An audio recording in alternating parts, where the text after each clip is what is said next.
Hi, this is Margie, the Bootleg Knitter. Greetings on a beautiful sunny day from the White Mountains area of Maine. The title of this video is the Corona Crochet. This is my first video, so I'm a little nervous. So if it looks a little awkward or I sound a little nervous, that's because it's my first video. The reason why it's called Corona Crochet is there are a lot of people who are self-quarantining themselves to decrease the spread of the coronavirus as it spreads through our different areas. I had suggested on Facebook that this is a great time when kids are home from school that people learn how to pick up a new hobby. And I suggested knitting and crocheting because that's one of my loves.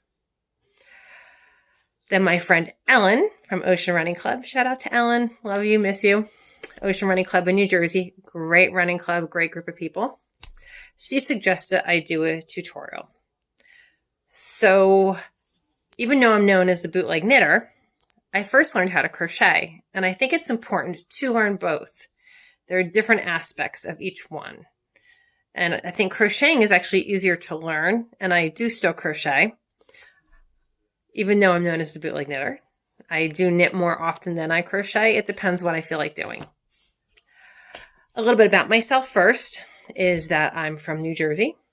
Originally, I was a history teacher for 17 years. Shout out to my friends and former students at Monsignor Donovan, now Donovan Catholic, and my students at Thomasville North High School. Love you all. Then 3 years ago, my husband and I moved to Maine, where we began MMM, Margie's Marvelous Morsels, and bootleg knitting. We have participated in a number of farmers markets, including the Bridgeton Farmers Market, which is a great market. You can come visit in the summertime.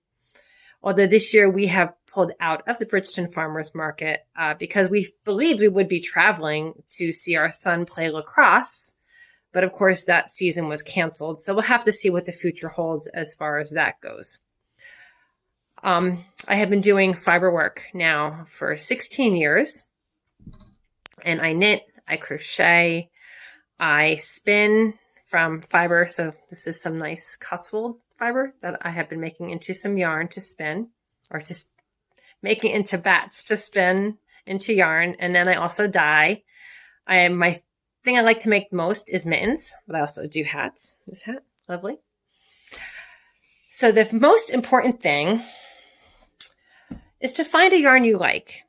And once you learn how to knit and crochet, it really becomes quite an addiction, the yarn in and of itself. I go in a yarn store, and for me, touching the yarn is as much of the experience as it is making the product. I love the soft feel of the yarn. I love the brightness of the colors. There's so much amazing yarn out there. People make amazing yarn, but there are also many companies that make good quality yarns. Like I use to make big chunky mittens because it's fast and it's a great quality product. This is Lion Brand Thick and Quick. If you're learning how to crochet, I do think it's easier to start with a thicker yarn because you have something more substantial to hold. So this is, again, Lion Brand Thick and Quick. And I'm starting with a size K crochet needle, also known as 6.50 millimeters. Knitting and crocheting begin exactly the same. You begin with a slip knot. A slip knot's very simple to make. All you want to do is kind of hold your yarn like this. Okay, so my thumb's on top. I grab my two yarns. I twist my yarn. Okay, so now I got one yarn on top of the other, and I just reach forward, grab the bottom yarn, and pull it through the hole. And there is my slip knot. Okay, let's try that again. So I have my yarn. I'm going to twist it. I think of it as like the alligator. He's hungry. And he's going to reach down and grab that bottom piece of yarn, and he's going to pull it through the hole. So that is your slip knot. You can make it larger. You can make it smaller. Again, one more time. I'm just going to hold my yarn. I'm going to twist it. I put my thumb and my forefinger through the hole. I reach down. This is the under piece right here. I'm going to reach down and grab that under piece and pull it through the hole. So practice making your slip knot a few times until you're comfortable. After you have your slip knot, you're going to take your crochet hook and you're going to put it in the hole. All knitting and crocheting is I'm going to show it with my fingers because you could do finger crochet as well, is literally you have your hole. You're going to reach in just like you did for your slip knot. You're going to grab the bigger yarn and you're going to pull it through the hole. Again, now you got a new hole. So you got my new hole. All you're going to do, again, is reach down and pull the next piece through the hole. Reach down and pull it through the hole. Again, so make a little alligator, reach down, grab the longer yarn, and pull it through the hole. So this is finger crocheting. And this is a fun way to learn just the process, just the idea of all you're doing. It's nothing complicated. All you're doing is you're putting your fingers in the hole, you reach in and grab that big yarn and pull it through the hole. When I say big yarn, I mean the one that's still attached to your skein of yarn. And there is a chain.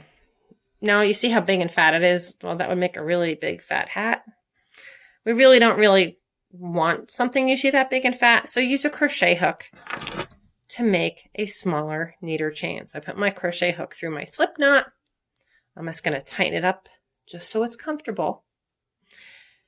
And now I'm ready to crochet. There are all different ways you can hold the yarn. To start with, some people just hold it like this. Okay, can you see? I just kind of grabbed it. And you're just going to wrap the yarn. You got your tail, let your tail hang down, wrap your yarn, and pull it through the hole, just like I did with my fingers. Grab the yarn. I go toward me. I'm going toward myself. I go under the yarn. I make sure I have it, and then I twist it a little bit to pull it through the hole. This finger is going to hold my tail. It adds some tension. So again, take it toward yourself, under the yarn. Okay, see how I have it right here? Now I'm going to turn it a little bit because now it creates an opening when I pull it down and I pull it through the hole. You want to try to keep your yarn relaxed. So that's all you want to do, practice. Actually, you know what? Let's pull it out and start from the beginning. Practice, practice, practice. It might be frustrating in the beginning, but when you're hanging out and watching TV, just for a couple days, just do a chain. That's it. Just relax. Again, let's do our slip knot. We got our yarn hanging down. I'm going to hold it with this hand. I'm going to twist my yarn. I got my X. X marks the spot. I'm going to grab the one that's underneath. Okay, this one's underneath. And pull it through the hole. There's my slip knot. Put your crochet hook in. Tighten it up. This becomes my tail. This you're going to let hang down. Okay? You're going to hold your tail with your pointer finger and your thumb finger. Don't be a loser. Crochet is awesome. Okay, now I'm going to take my crochet hook toward myself, wrap it around the piece that's still attached to my skein, and I'm going to twist it and pull it through the hole. So if it's too tight, you can loosen it up a little bit. That's one chain. Pull it toward myself, wrap it around, pull it through the hole. Take it toward myself, go under the yarn, make sure I have it hooked. See, I got a hook there. Now I'm going to twist it a little bit. I twist it toward myself. I'm lifting as I do so, and that's going to create a little gap. And I'm going to pull it through that gap. Okay? So again, toward myself. Here's my tail's getting bigger, see? As my tail gets bigger, I'm going to move my finger, my index finger, and my thumb up. Okay, ready? Grab the yarn. Twist it through the hole. Again, crochet hook toward me, under the yarn. Make sure I got it hooked. Hold that tail. Twist and under. Now there is a proper way to hold your yarn, which I will show you because I learned right from the beginning, I guess what you call the proper way to hold it. And it seems a little complicated, but it's really not. It's like this. All you're going to do, you put your hand out. Okay, put your hand down. You want to go under your pinky, over your ring finger and your big man, under your index finger. And now pretend you're snotty and you're having tea. instead of having your pinky up, you're going to have your index finger up. Okay, I'm going to wrap it, pull it through the hole. Okay, actually I did that backwards. Let's do that again, right? Over the pinky, over the pinky, under the two fingers, over the index finger. Sorry about that. When I'm trying to slow down, sometimes make a mistake. So again, it's going to go over the pinky, under the ring finger and big man, and over your index finger. And now you're snotty, you're having tea. Snotty. Because this is going to allow you to loosen or tighten. Loosen or tighten. Okay, your tail's down here. Your tail you're going to hold with your thumb. And I use these two fingers. So again, you're going to take the crochet hook towards you, under the yarn, pull down to create a little hole, twist it and through the hole. Okay, ready? Toward you, under the yarn, you got it hooked, twist toward you, lift up, through the hole. Okay, again, toward you, under the yarn, twist, whoops, slipped off, that's okay. Toward you, under the yarn, lift up a little bit, make a hole, see there's a hole right there? Pull it through that hole, there we go. So again, it's toward you, hook the yarn, twist, and through the hole. So now we have a nice chain of crochet stitches. So we got 1, 2, 3, 4, 5, 6, 7, 8, 9, 10, 11 if you count the one on the hook. There we go. So just practice this for tonight or tomorrow night. In a couple days, practice your chain. Don't worry about anything else. Just get comfortable, get to the point, again, where you can just go like this, nice and smooth. Important thing is to relax. It's all about relaxation. You'll get to the point eventually where you can feel the stitches with your fingers and you won't have to even watch what you're doing. There we go, nice crochet chain. And on my next video, I'll show you how to go back on the chain to begin making something. And at first we're just going to make squares. You can use them for little hot pots for under your candles so that when your candles get low, they don't burn the table. Or you can use them as coasters. Or you can just rip them out and start from the beginning, which is what we're going to do for the chain so that you don't waste yarn. Okay, one last time, and then I'm going to go and let you guys enjoy your day. Yarn's hanging down, grab it, twist it. Okay, so it's all twisted. I'm going to grab underneath, pull it through for my slip knot. There we go. Okay, now see how loose it is? It's all big and gloppy. All we want to do, whoops, I got to pull. Sometimes it's that one, doesn't matter. So I'm going to tighten it up a little bit. There we go. See, that's just right. Just a tiny little gap underneath right there. Okay, my tail's going to hang down.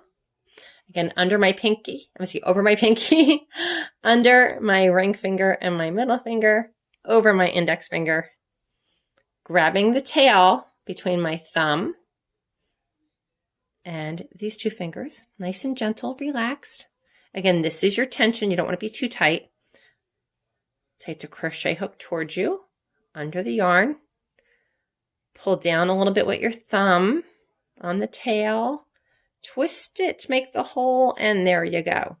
Towards you, under, twist through the hole. Towards you, under, twist through the hole. Towards you, under, twist through the hole. Again, this is going to pull down a little bit to create a tension to make that hole so you're not too tight. Okay? So I know I messed up once. That's okay. It's all good. First video. Have a great day. Go outside. I don't know about where you're at, but where I'm at, the sky is beautiful. We already took the dogs. I have 2 dogs, an 11-year-old and a 5-month-old puppy. They're both rescues. So we already took our puppies for a walk. Shout out to Eileen. Yay. Thanks for meeting us with Bo and Piggles. Piggles is also old like my 11-year-old, so they chill. And then Bo is, I think he's 4 or 5. He's a Belgian Shepherd. mixed, beautiful dog, and he and the puppy get along wonderful, and he exhausts the puppy, so that's good. So I'll see you soon for episode number 2 of Corona Crochet. Have a good day.